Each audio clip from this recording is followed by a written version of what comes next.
I think we Awesome. should I think we should get right into it. Bob Wheeler, I'm so glad for you to join us. And you're the author of this fabulous new book, The Money Nerve.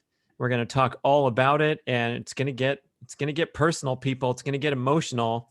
And I'm wearing my heart on my sleeve for this show because I know some of this stuff is going to hit me, and I'm trying to gain more awareness of my relationship with money, healthy and unhealthy, here in the later years of my career. But boy, there's a lot to unwind. There's a lot to navigate through, especially with the the social, the cultural forces that are trying to program our brains to have certain relationships with money, FOMO, scarcity, things like that. And so now I want to hear from Bob. How are we gonna sort this thing out and have a wonderful, healthy relationship with money? Well, that sounds great. I'm ready to talk. Let's get conscious. Conscious, good starting point. Good starting point. So Yeah, what's your background? Tell us a little bit about how you got to this point and thought about writing this book and so forth. yeah, absolutely. So since I was probably 8 years old, I was set to be a lawyer because I was going to do great things. And then I got to college and I was taking accounting courses just to help my grade point because it was something that I had done in high school, did it really well. It was pretty much an easy A for the most part. And I started meeting all the people that were lawyers and I thought, I don't really like them. I don't think I want to be a lawyer. So I had enough credits to, sit for the CPA exam and do all that stuff. So I ended up going into accounting. And, I actually went into accounting partially too, so I wouldn't actually have to talk to a lot of people. I thought it'd be great. I could just talk to numbers, and that didn't work out so well because people wanted to talk about the numbers. And so I was sort of forced to do that. But outside of working with clients, I was not one that would just sit around with a group of people and have conversations with people I didn't know. I wasn't very comfortable with that. I started doing stand-up comedy. That obviously flows right from accounting and not wanting to be in front of people. But for me, I felt really safe behind the microphone for whatever reason. So I could say mean things or say what I thought was true and just go, I'm just kidding, right? And so I was able to use that as a way to speak my truth without maybe fully owning it. And as I was doing stand-up, I got called in to help out the Comedy Store. I ended up becoming the CFO of the Comedy Store. I have an accounting practice. I have about 1,000 clients that I do with that. But in the course of all my friends in comedy, me being a CPA and having some financial self-sabotage, meeting with clients and realizing that they were doing the exact opposite of what was really sound practical advice, I started digging a little deeper and just really got really conscious about how we have this under voice that's working against us if we're not aware of it. And so I working with my clients, owning my own self-sabotage, and then just hearing people saying, oh my God, everybody else has it so much better than me. I'm all alone. I didn't get the download. And I'm like, no, nobody got the download. And all of us feel alone. There's so much shame around money. Whew. Before we get into the money part, I think that's such a fascinating insight. Is here you are, happy to be with numbers, not want to being super extroverted, but then you jump the giant chasm over to stand-up comedy. And that's interesting. Like you skip the in-between part, which is Bob's comfortable in a small cocktail gathering between 15 and 40 people. You're right from either introvert, sticking your nose in the books, or grabbing the fresh mic on stage. And boy, that's wild. And I guess, do you feel like the profession is attracting that type of person who might be nerdy social misfit, but they can rock the microphone and bring the house down? Well, yeah, I think what in some ways accountants and comics are both socially awkward. I mean, comics can be great on stage, and then you set them in a social setting, and man, they scatter because it's one thing to be on stage and pour your heart out. It's another thing to be in front of people like face to face. And I think that's true with a lot of accountants. They are so much more comfortable with numbers that having a conversation with people is awkward. Or a lot of my peers, talk in accounting terms. They're like, oh yeah, we'll depreciate that. And that's section 179. And what are you talking about? And so, they live in their own little world. Both those places felt comfortable for me. You talk about the discovery of self-sabotage in your clients as well as yourself, and I'm wondering, did you have sort of a entertainment-based clientele, and do you think that population is a little different than the engineer, the postal carrier, the person who gets the steady paycheck, in terms of how the relationship with money goes? Is it a personality attribute that sticks with the creative types or something? Well, you would think that, I mean, certainly that is true that the creative folks have their money issues for sure. But I've got lawyers, I've got financial advisors. I have a lot of therapist clients. They all have money issues, right? So it's definitely connected with people in the arts who have that starving artist mentality, Mm. or I don't deserve to be paid for my creativity. But I find it in so many other industries as well, because really, from what I've discovered, is that we pick up a lot of stuff when we're 4 years old, 5 years old, 6 years old. We're taking all this information, right? And we're taking it in as truth. We're not taking that in as, oh, that's mom and dad's belief. Oh, that's society's telling me to do this. We're like, this is the truth. I'm terrible at math. I don't deserve to have money. There's not enough. I should buy anything that I want because I shouldn't lack. Like, whatever those things are, we pick them up really young, and then we hold on to them. Oh, that theme keeps coming up so frequently. My mom and I joke about it because she does the timestamps for all the shows, and every third guest is mentioning these flawed childhood programming that affects our present day behavior in all, the dieting failures, if we're talking to a diet expert, or the exercise, the fitness. So here we go again with money, values, and beliefs. And boy, that's an interesting point where we're just exposed to the information, but it's not presented as something to evaluate. It's just the truth, and maybe in some cases it's seeing some environment and then running the rest of your life away from the way that your parents were, or being exactly the same as your parents were. I don't think we can characterize it as we're going to be robotically cloning what we saw.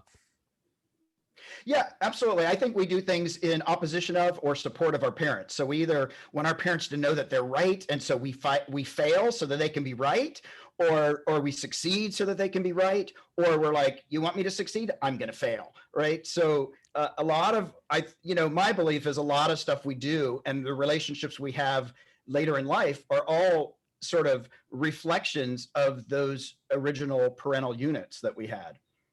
So when it comes to money, oh boy, let's start unwinding. I wonder if there's like, do you have the five archetypes of the big spender, the credit card banger, the miserly cheapskate? I don't know. How do we start Well, with I this know, I know a lot of examination? people do the archetypes. I don't really jump into the archetypes because I think, like, certainly those hold true, but I think each one of us are unique in the information we pick up. And you were joking about, flawed childhood as leading to these failures later in life. And like, what I always like to point out is, look, I took certain things away from my parents, right? They were terrible with money. There were a lot of things, but at the end of the day, at a certain point in my life, I have to take responsibility. And so even though I can go, yeah, my mom and dad weren't the greatest in terms of supporting me around finances or handling their money the best, like, now it's sort of on me, like, at a certain point. Wow, Um, Bob. I mean, come on now. Are you kidding? Jeez, what was that happen when you turned 40 or 50 or what? When do we take responsibility for our lives? yeah, I'm not quite sure. It's weird. I actually, gosh, probably when I was 40, actually went to both my parents because they're divorced. And I actually said, hey, listen, you're off the hook.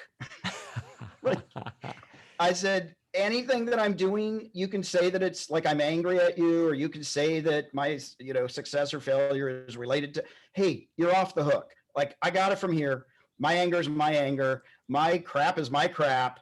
And they were both like, okay, what's the catch? I'm like, Yeah. hey, look, I'm glad to be here. Thank you for bringing me into the world. I'll figure it out. I'm good. Beautiful. I love it. And then I guess you also mentioned earlier that you identified self-sabotage patterns with your own relationship with money. So if you want to be the guinea pig here. Tell us about your journey and what came out of that. Yeah, so a couple of things that happened after I got my CPA license, I was looking around and people that were clerks and interns seemed to be doing better financially than me. I've never had enough money in the bank, and I was just and I'm supposed to be this expert telling other people, and I'm like, this is what you should do. I don't do it, but here's what you should do. This will really work well for you. And then they would do it, and I'm like, wow, that really works for them. I should do that. But a couple of things. When my parents got divorced in high school, I was probably 14 or 15. And my mom said, hey, look, you're supposed to be really successful so that your siblings and I can have the life we deserve. Now, I have 4 siblings. And I thought, I'm not freaking paying for everybody. So I immediately started making sure I never had money, so that when my mom would come to me and say, can I have some money? Yeah, I don't have any. I don't have any. And so I made a unconsciously effort to make sure I never had money so that I didn't have to share it, right? Because what was mine was hers, and my siblings. And I thought, I don't like that. I didn't agree to that. So that was one thing. And then when I was probably 4 years old, 4.5, I remember walking home from school, and it was raining, and it was probably 6 blocks, but it was pouring down rain. My umbrella flew away. I get home, my mom and my 2 older siblings are sitting there having hot chocolate. My mom's like, oh, I was so worried about you. I thought, really?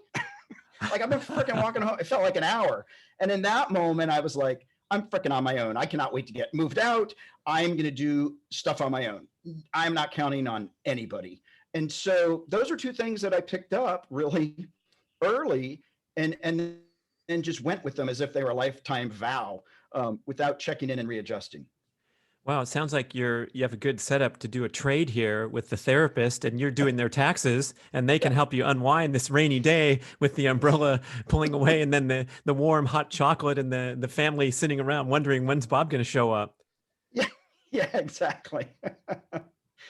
So it seems like one that comes up a lot for me that I see around is this sense of being undeserving, and then kind of somehow calibrating your financial situation to your sense of personal wealth, status, or value. And maybe I don't know if that comes up for you, or if that's a pattern that a lot of us can identify with.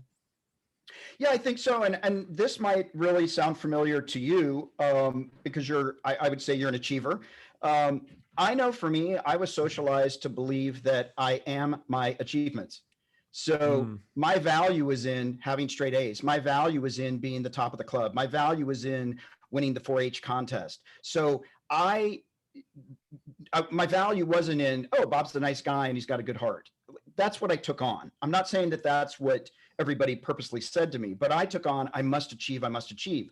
And so even when I would achieve, I couldn't relax, because somebody could do it faster, somebody could do it better. And maybe I did do it, but like, I got lucky. Like, I didn't believe that I was actually doing these things. It was just like luck kept happening for me. So I just had this thing of like, I'm not really worth anything unless I can just fill up the resumes. And I lived with that for a long time. Yeah, your self-esteem is so fragile because you might have a bad day tomorrow, or lose a client, or whatever little town turn you take.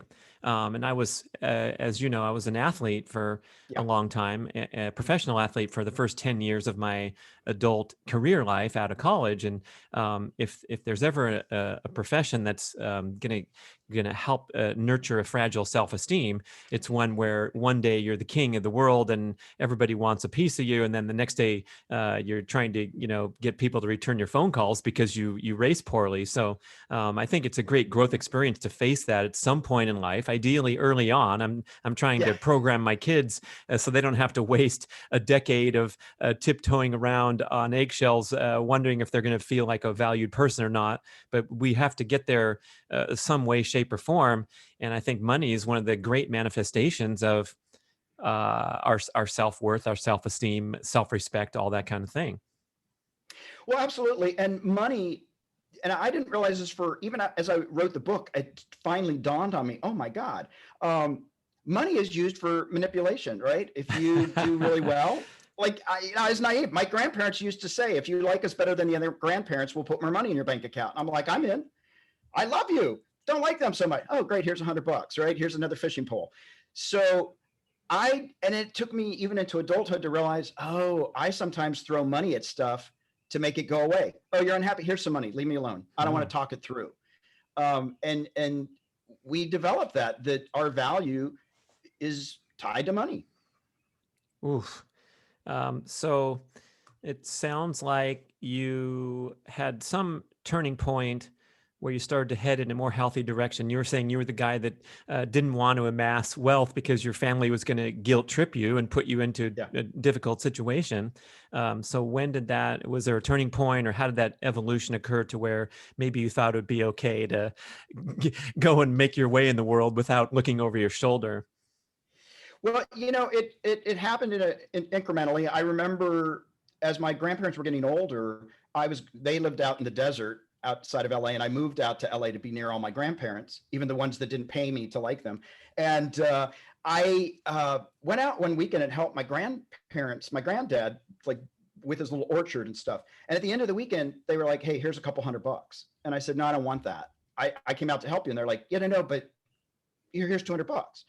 And I said, no, I just did it because you're my grandparents and I want to be with you. Well, my grandmother called all my siblings. "Something's wrong with your brother. He won't take our money. He's messed up. What's wrong with him? What's going on with him?" Right? So then I get all these calls. "Why won't you take their money?" And I'm like, it's not always about money. I actually like them with or without the money. So that was like the first part. And then when I went to Africa, everybody was so happy, right? And the average income there at the time was $100 a year. And I'm looking around going, you don't have a Mercedes or a nice Lexus or a BMW. You don't have indoor showers. You're lucky if you have a bucket of water. Why are you people so happy? Why would you give me the last shirt off your back? Something's wrong with them. And when I came back, I just did so much soul searching and just looking at, wow, they're happy. They're grateful. They have to be in community because they don't have the ability to just build a fence or move to a nicer neighborhood. They actually have to learn to work things out. And I realized, wow, I just use money and status is to just deal with things and move away or get out of situations instead of actually engage. And so that was a real big turning point for me. And how did that affect you, practically speaking, with what you did with your income, investments, responsible consumption, things like that? Well, it definitely made me want to have a lighter footprint. I didn't need to have the camper and the boat and all those things that I thought I had to have. And it definitely made me more willing and intentional about actually taking care of myself, paying off debt, putting money in the bank, actually planning for my future. And what I was forced to do, and I think a lot of people are uncomfortable with this, is I was forced to set boundaries with my family. I was forced to say, yeah, I do have some money and it's actually going to stay in my bank account. And I actually feel okay about that. And you're going to have to feel uncomfortable that I just said no, because I'm no longer responsible for how you react to what I decide is best for me. Wow. Yeah. I mean, that's a unusual situation, but I think back to the example of coming back from Africa with enlightenment and trying to have a lighter footprint. And I wonder, I suppose there's a balance point to strike where we also can realize that we're deserving of the lifestyle that we want. And if you want to go to Erewhon and buy the best foods in town, that's my favorite market. I think it's, the best I've been around anywhere. And thankfully in LA, there's 5 or 6 of them, right? But I'm like, I'm going in there and blowing my credit card up because there's so many cool things. And I don't want to be budget sensitive there.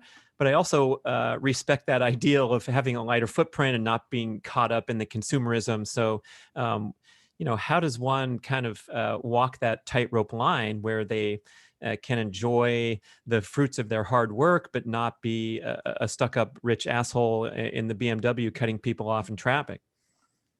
Yeah, and I think so for me, it's questioning all the time, being really curious about why do I want that? Like, why do I want the best food? Do I want to impress everybody or because I want to nourish my body? Love right? it. Love it. Yeah. So that Questioning your purchases. So right. Yeah. You've got to keep questioning. Are the things that I'm doing financially in line with what I believe my life purpose is? Right. And so if my life purpose is to have the biggest house on the block, okay, well, And for some people, that's it. That's fantastic. Great. Bless you. Go in peace. For me, that's not it, right? I want to be in connection with people. I want to feel like I matter. I want to feel like I have impact. And so when I'm looking at how I spend, I'm asking myself, is this in service? Is this an alignment? Is this an integrity with what I say my life is about? And so it doesn't mean I can't have the nice car. It doesn't mean I have to deprive myself and punish myself and, oh, you think you're so loathe others and like, feel superior because you have a lighter footprint than that obnoxious guy with 3 cars. That's right. I love it. Like, I don't want to get up on my soapbox. And when I do, I will say to friends, listen, if I'm up on a soapbox or if somebody's putting me up on a pedestal and I start to buy into it, could you gently lift me off the pedestal? Please don't push me. like help me down with some love and compassion. Because I can get arrogant. I can get cocky. I can be those things. But I'm constantly looking and saying, where can I do better? Like, how can I be the best version? Right. And, if I look at these giant homes and I'm wondering, those mofos better be throwing a shit ton of parties with their 9 bathrooms and, 3,000 square foot living space with a pool outside. That's fine because we're in the free market, and you can have another conversation about the inequitable distribution of wealth in America, where the 3 richest people have more wealth than the bottom 50%, and all that stuff set aside for a moment. If people are following the rules and getting affluence, boy, I'm just going to point out, you better be having a lot of parties. That's all I'm saying. Exactly. You use the stuff. Right. Use the stuff. Flush those toilets. Jeez. Yeah. And there are a lot of people that do have those houses. I've got clients and friends that have 8 houses around the world, and they pay people to live in each house because they go to it 1 month out of the year. And in the show notes, we will have lists of those homes if you're interested in doing a house sitting gig on the North Shore of Oahu. Exactly. But I think the important thing is, for most of us, is not to get into comparing. If I'm sitting there going, wow, look at they have, and they've got a bigger boat. I've got no. Am I happy? Am I having fun? Am I like enjoying life? Am I like that? For me, those are the measures of a healthy relationship with money. Is okay, I don't have as much as somebody else, but I'm living an amazing life with what I got. Nice. I also like that insight about take care of the stuff that you have rather than just overlay it with more shit. And my dad was a champion golfer for many years, and he had a set of irons that he played with for about 25 years, and he passed up all the new technological advances. But when he grabbed that 5-iron from the mid 80s version and hit it onto the green, it was like a great representation of like, this is what the sport of golf is all about: is get your swing down and get your skill level high instead of shopping at the golf shop for another new set that you hit a few good shots with in the indoor range. Yeah, absolutely. But it's easy to get caught up with that in this culture. Media is telling us all the time what we got to have. Social media is showing us everybody's good life, which, even though we see them having this amazing food in front of them or they're on this amazing cruise, like, that's just a snapshot, right? We're not seeing the whole picture. And so I think what happens is we get this false sense of, look, they're all I'm missing out. That FOMO. I gotta catch up. Let me just charge it. And I think when we do that, we do a disservice to ourselves when we're just trying to keep up with everybody else. Well, I guess that's how we live beyond our means, and then all the financial advice that comes down your pipeline with Susie Orman and whoever saying that you absolutely have to save 10% of your income. I question back, well, what if I have a credit card balance running at 14%? Do you still want me to put that chunk aside? And there's a huge disconnect. And unfortunately, this is speaking to what is the percentage of Americans that are in consumer debt is massive. And that's like the first obligation before you start looking at the stock ticker in any ways is you got to take care of your shit first. Absolutely. And it's interesting. I know that there are people out there like, debt is bad. You must get rid of it. And you must save, or like, for me, it's about developing healthy habits. So when I work with people that have a lot of debt, I work with them on, let's start paying down the debt, but let's start saving at the same time, so that it's not, oh, I must get rid of all my debt before I can move to the next thing. And then I can, once I do that, then I can move. No, we need to do all of them in moderation. So let's stop using the credit cards, like literally put them in the freezer, put them in ice. That's what I did, so that I had to like defrost it or wait 2 days before I could get my credit cards. Cause I was like, hey, you give me 10 credit cards and they've each got $15,000 on them. That's free money. It's not. But when I was young, it felt that way. So you pay down the debt, but you also start developing, oh, let me start saving $10, $20. Just develop the habit, because it's really about developing healthy habits more than it is like, I must pay down all the debt. Because if I understand why I keep creating the debt, I'm going to keep recreating the debt. Ooh, that's a nice spin.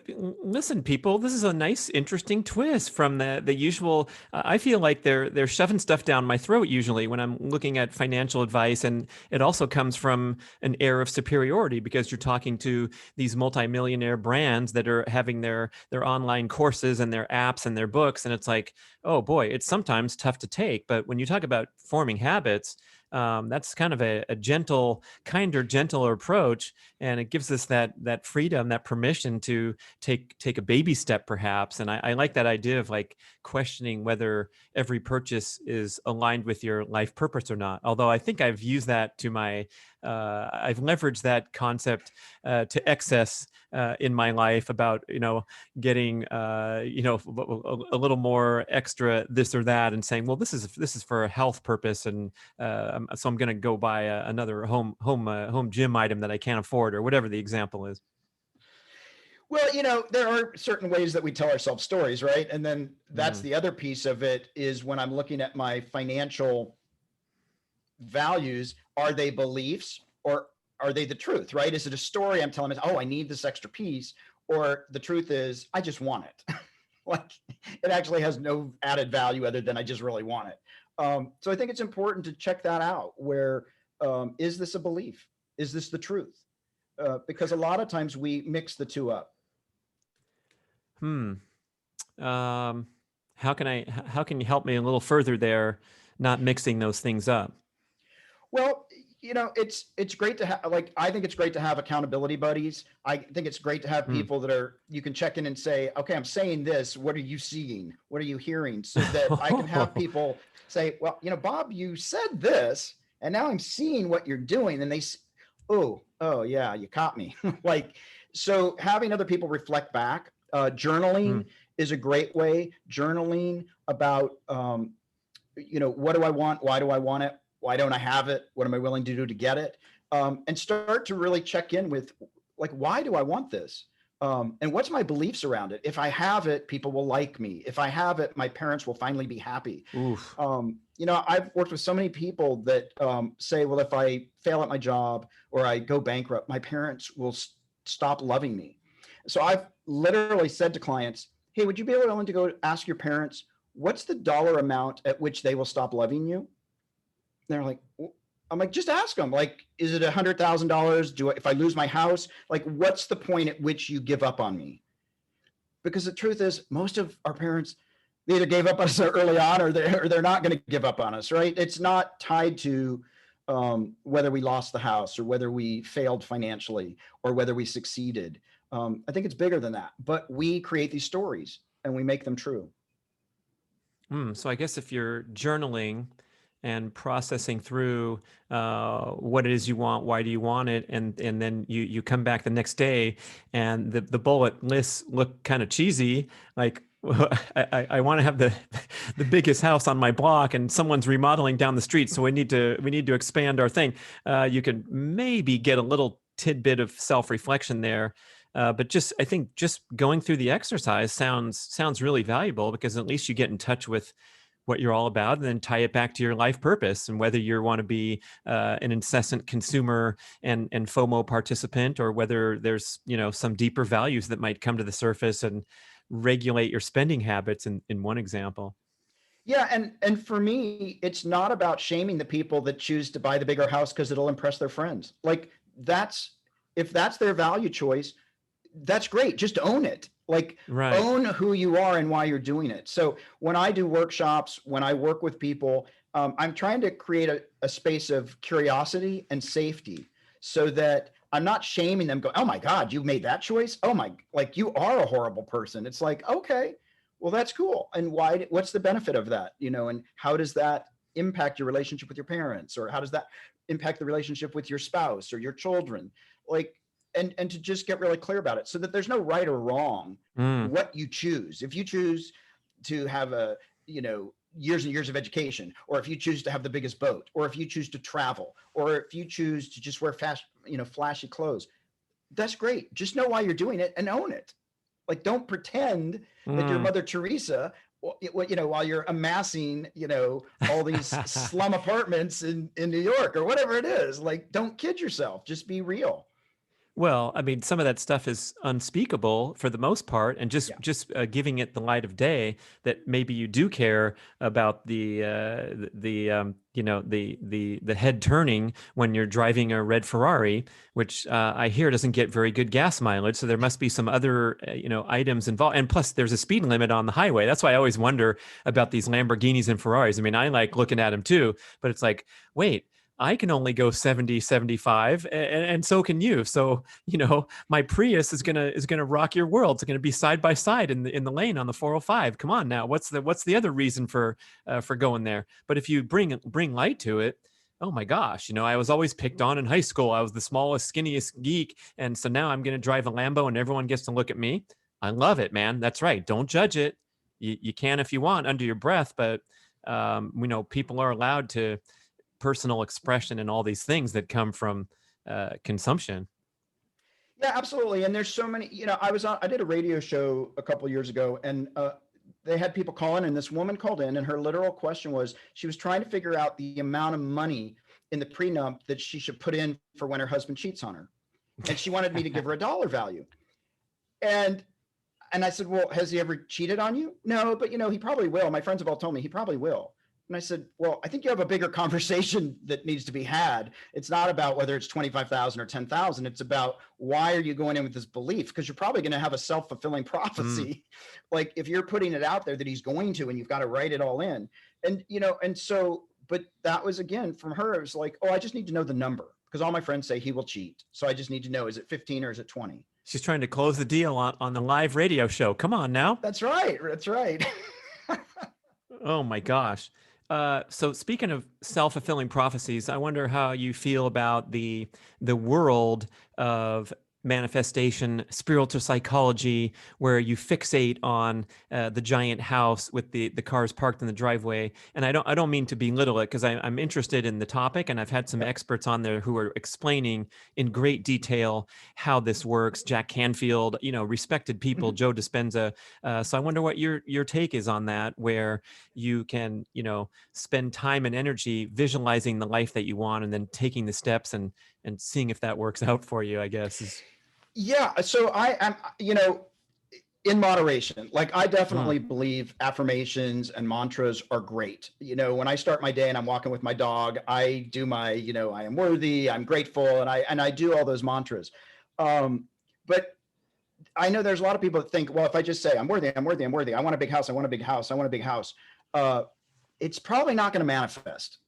You know, you have to do some work. Like you want the biggest house on the block, you're probably going to have to like earn some income. It's not just going to drop out of the sky, and the Mercedes isn't going to show up under your pillow if you just, you know, keep going, but I want it, you know, it's the secret. I'm just going to keep chanting for it to come.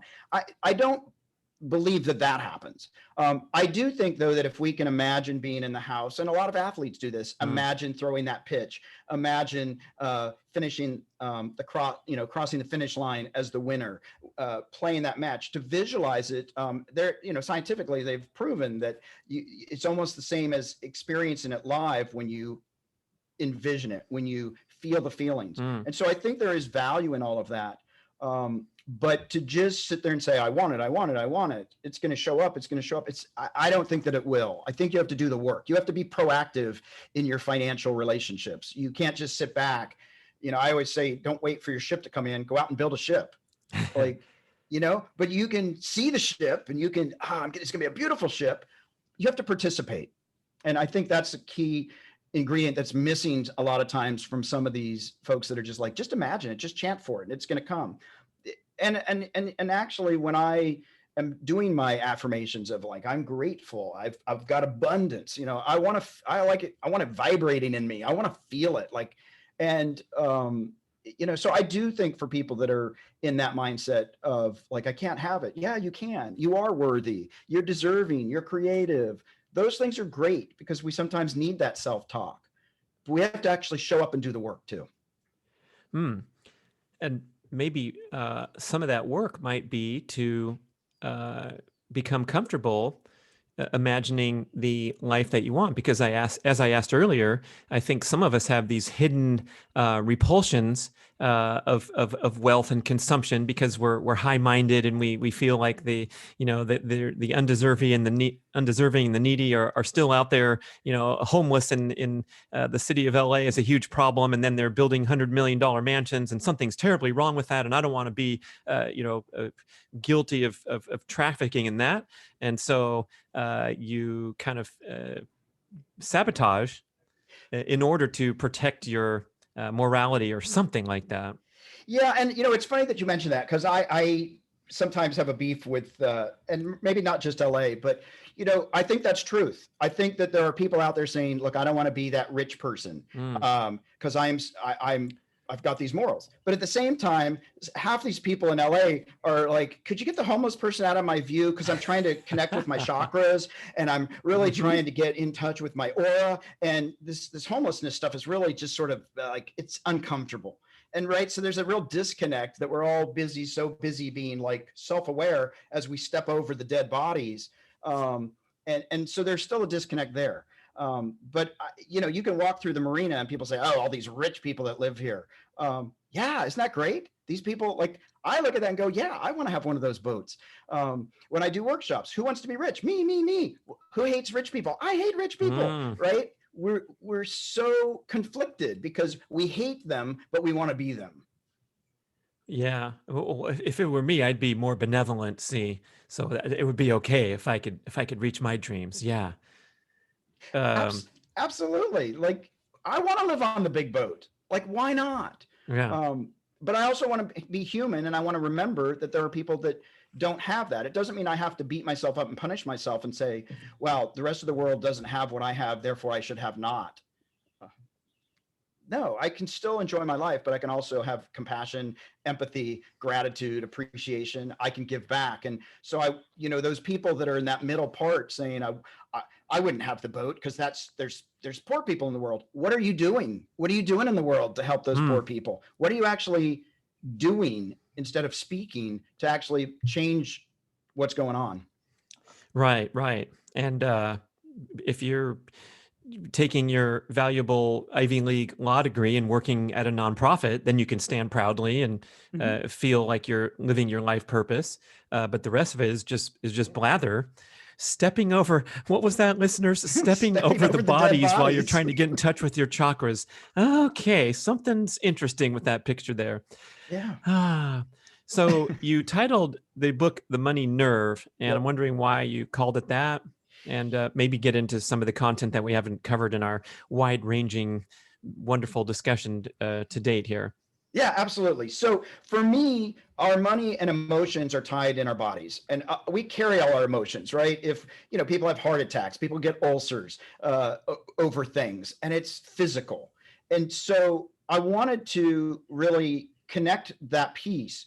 When we win the lottery, when we get $10, we're like, oh my God, I got it, right? Or we get an extra bonus check we weren't counting on. We're like, that's and we euphorically feel it, like. We feel it in our body. Same thing when you get turned down at a store with a credit card, or your bank account got overdrafted because you forgot to transfer the money, or you didn't have the money. You're like, I'm going to vomit, right? Those are visceral reactions. It's in the body, it's physical. And so for me, using the money nerve is like, what are those trigger points that we feel when we, barrel over, or we're like, when it comes to money stuff. And so what's the prescription there? What do we do when we have these, I guess, unwanted emotional attachments to our spending, investing, consumption habits? Well, So, like I said at the very beginning, get conscious, right? The first thing is we have to get conscious. Oh, I'm doing that. And so we have to get really curious. Wow, I seem to always overdraw my bank account. I seem to always put off saving money. Oh, isn't that interesting? I'm never able to save up for a house. Whatever those things are, I'm, always got credit card debt. And to get really curious, well, isn't that interesting? So we got to get conscious first, and then we have to decide, wait, is this what I want? Or do I want something different? I have a lot of friends that are, oh, I can't get my acting career off the ground. I'm so broke. I can't get my headshots. Yeah, you just put $3,000 on a trip to Cabo last week. What are you talking about? You're broke, right? So I try and get them to rephrase it. Oh, I'm just choosing to do things different than what I say that I want.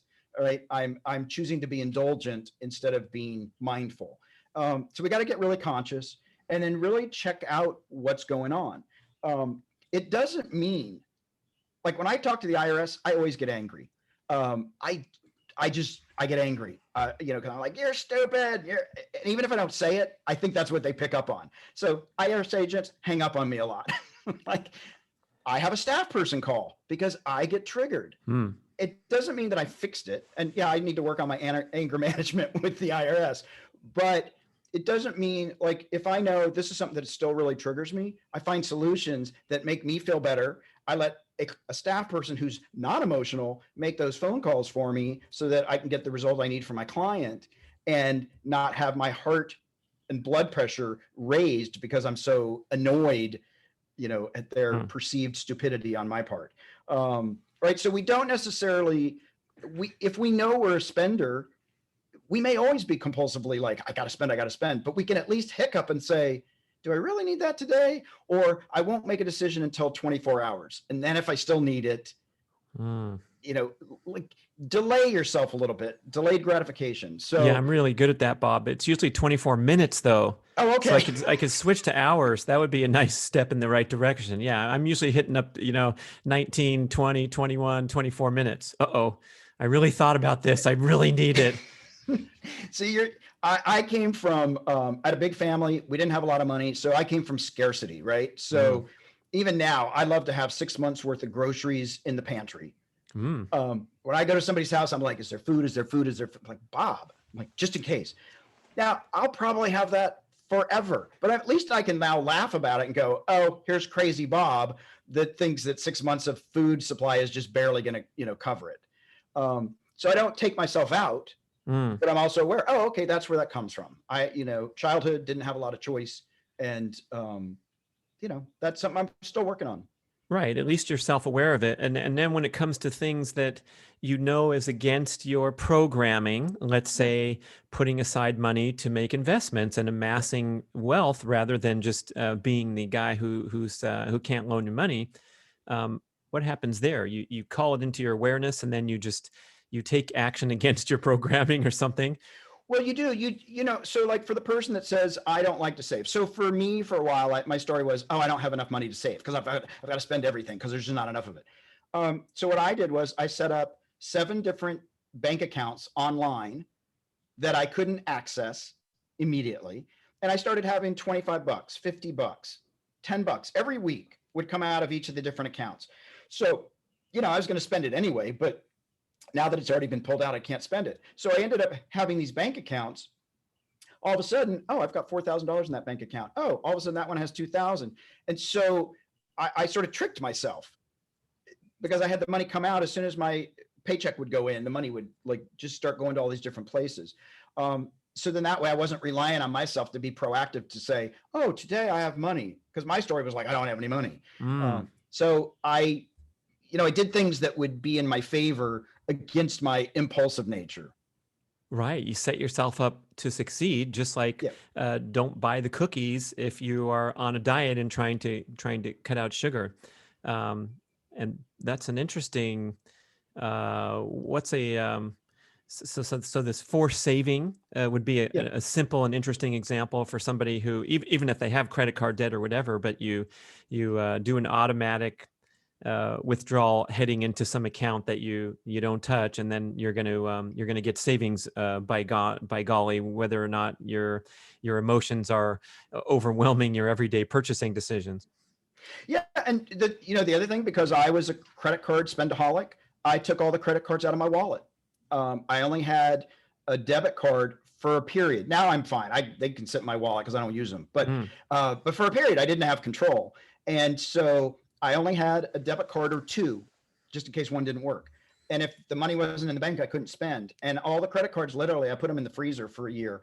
And do we have pictures on your website or in the book of the right next to the right next to the ribs and the oh, not the ice cream, because we cut that out, but yeah, there's all this nice freezer food and then a pack of credit cards. I love it. I can envision it.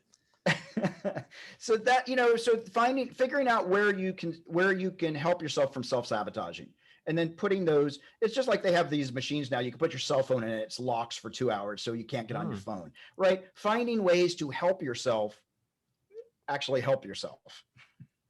Very nice. I love it. And what else are you mentioned that you're doing, or you were doing seminars maybe before COVID, but how else do you interact with people? Do you have consultations?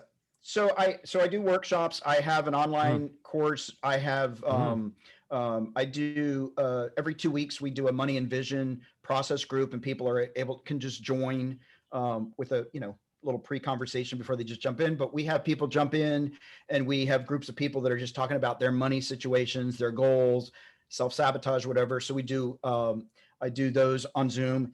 And then I've got a podcast called Money You Should Ask, where I talk with people about their money struggles, very successful people. They'll come on sometimes like, I'm going to talk about real estate. And I'm like, actually, I want to talk about your failures. Like, I don't want to hear about real estate. So that's a great way for people to eavesdrop on other people who have had struggles, that like share vulnerable stories about their programming and their upbringing.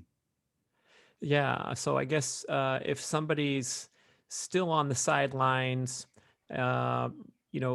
building some awareness of these things, or where there's some flaws in one's relationship with money, what do you think are some good first initial steps to take? Start just doing some reading. If it's about saving, if it's about investing, get a few books. If it's trying to figure out if I want to have a healthy relationship with my money, check out our website. We've got all kinds of resources and stories and articles just to start getting people thinking, right? We have to start talking about it. So my whole mission has been, when I wrote the book, when I started the podcast and doing the workshops, was to start conversations about money to help remove the stigma of shame. And also to let people know that they weren't alone, because that came up in every workshop. Whether it was a 10-week workshop or a weekend workshop, at the end of it, people would say, I thought I was the only one. Oh my God, it feels so good to know that these other 20 people had the same belief. There's something refreshing about that. Like, to know that, oh my God, everybody, like, I thought they had it so good. They're struggling too. They've got beliefs, limiting beliefs that they were unaware of. So I would say start doing some reading, start doing some journaling. And because journaling for me is a really key component, because we can sort of look back and go, oh my God, I can't believe I thought that, or I can't believe I still think that. And it helps us just trace the journey, and it's private, so you can write whatever you want. I think those are great places to start. I think getting an accountability buddy, finding somebody that you can actually talk to without being shamed for your insecurity around money or your missteps around money, to actually find somebody that will go, yeah, you know what, you're still a good person. When I was first doing comedy, I would always take a friend with me, so that if I bombed, at least when I walked out in the audience, one person would say, Bob, that wasn't a great set, but I love you. Oh yeah. I just needed to know that, right? Yeah. High five for getting up on stage, man. Credit to you. I didn't laugh, but you know what? You're really brave. Yeah, exactly. Love it. So do the same with money. Find somebody that will rally for you and you rally for them. Well, especially a mentor type figure, which people talk about this all the time. And I've experienced this myself, where people who have really become successful are by and large quite open and willing to share secrets and insights, and they just need to be approached. And it's kind of cool because if someone's been there and done that, especially someone like your podcast guest who might have been, nothing but good luck is great, but most people have taken their knocks and learned from experience, especially failure, and picked themselves up and got back on the horsey and rode to success. Yeah. And people will say, oh, you're so lucky, or they were so lucky. You look at most of those people, there's a lot of hard work involved in people that are lucky. For sure. So people used to say to me, you're so lucky you're a CPA. And I'm like, well, you know what? I didn't get it out of a cracker box. Yeah. There was a test involved. Yeah. I did some tests. I did some schooling. So I did actually have to bust my butt at what, yeah, I'm fortunate and I'm grateful. Lucky, I'm not so sure, but it's, we have to show up if we want to have the life we want. Well, your business model sounds really cool, where you're doing CPA services for a client, but I'm guessing that you're probably digging a little deeper than the average CPA who's banging out a tax return and sending a bill. And I suppose that's to the greater good, or to your life purpose, to where, look, I'm going to help you count your money and organize it, but also let's talk about these 4 boats that were purchased on the credit card last year, or whatever this story is. Well, absolutely. And, the thing is, because I went through my own shame around money and being the CPA that couldn't do the investing and all these things early on, because I just didn't have that teaching or support. A lot of clients will come in, they go, you must hate me. You must think I'm so stupid. I'm your worst client ever. And I'll say, listen, the reason I can sit across from you and give you this advice is because I've done it all. I've made all the mistakes you've made. I haven't done it perfectly. I can have compassion for you because I had a lot of shame in some of the choices that I made. And so I actually I can relate to what you're saying. I resonate with what you're saying. And I think that makes people feel a lot safer than me sitting there going, you're so stupid. How could you not save? Don't you get the memo? Put away. Like, I don't want to come from that place, because I knew better. And most of us know better. We just don't do better. Whew. Most of us know better. We just don't do better. But taking those baby steps. I like the idea of journaling, especially, and you can see after you, I guess, come back from your vacation binge, and you're looking at your credit card statement, and there's some journal pages to go along with it. That could be a really nice experience to heighten the awareness, and maybe not so much take the emotions out of it, but kind of connect the emotions more deeply, so we can possibly change behavior in the future. Absolutely. And I can tell you, when you go on vacation, you've already paid for in advance. Unlike the first few vacations I took, where I had to look at my credit cards, it's so much nicer coming back and knowing the trip's already paid for.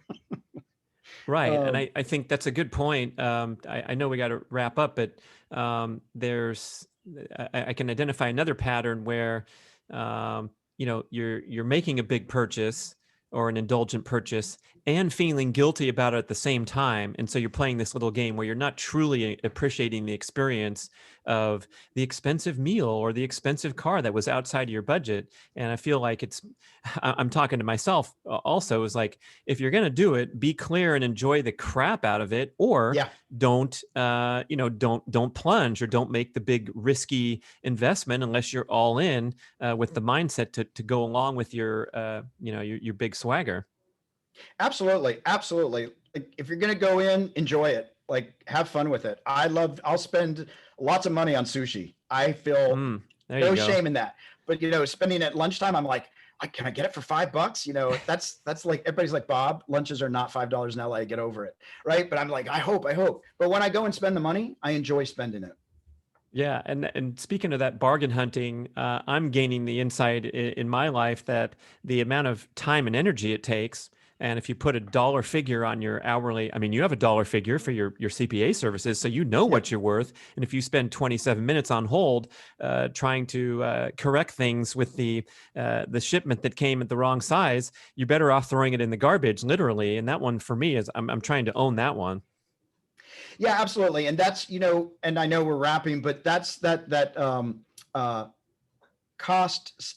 We have a cost sunk cost bias. Right. I paid the money. Law school. So right. Yeah. I'm a year and a half into law school, man. I can't quit now. Yeah, you I can. can't Because stop. if you hate it, yeah, a Yeah. sunk cost bias. Tell us a little more about that. Yeah, so that's where we continue going down a route. We keep paying the car payment. We keep doing whatever it is because we're like, well, we already put some money into it. Even though the reality is, cut it short. Like sell the car at a loss and move on, or stop spending 80 hours trying to fix this video when you could pay somebody else to do it in an hour. But we're like, no, but I've already put this energy into it, and it would be such a waste. No, it's actually more of a waste if you don't just stop. But we have this sunk cost bias where we think we have to finish it out, like stay the course. And often we don't know that we're actually allowed to change our mind, stop, and move on to something that's more healthy or benefits us better. Hey, Bob, are you still doing stand up, or where do we stand with that?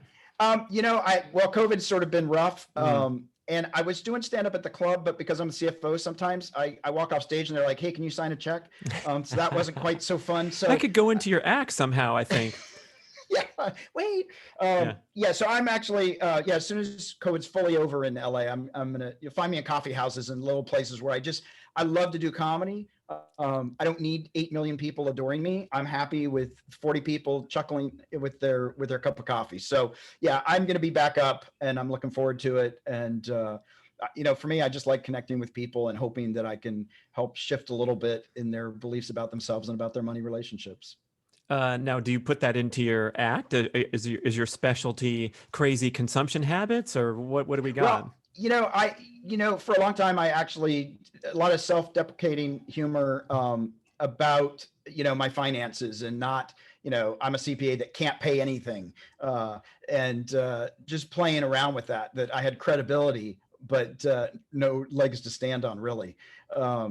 So I share all that. I share about my frugalness and like how I love to count things. A real stand-up pro, getting vulnerable up there and making us laugh. I love it. Bob Wheeler, The Money Nerve is the book. Tell us about the website and the online course, how we can sign up. Absolutely. So it's the Money Nerve, not nerd, NERVE. I'm a nerd, but the Money Nerve, you can reach out to me. The website has the online course. It's got the podcast. It's got all kinds of great blogs and articles and tools that people can use to work on themselves. It's got information about the bi-weekly money group that we do, process group, and there's just a lot of resource there. So feel free to reach out. We love chatting and interacting with people. Thanks for listening, everybody. Da, da, da, da.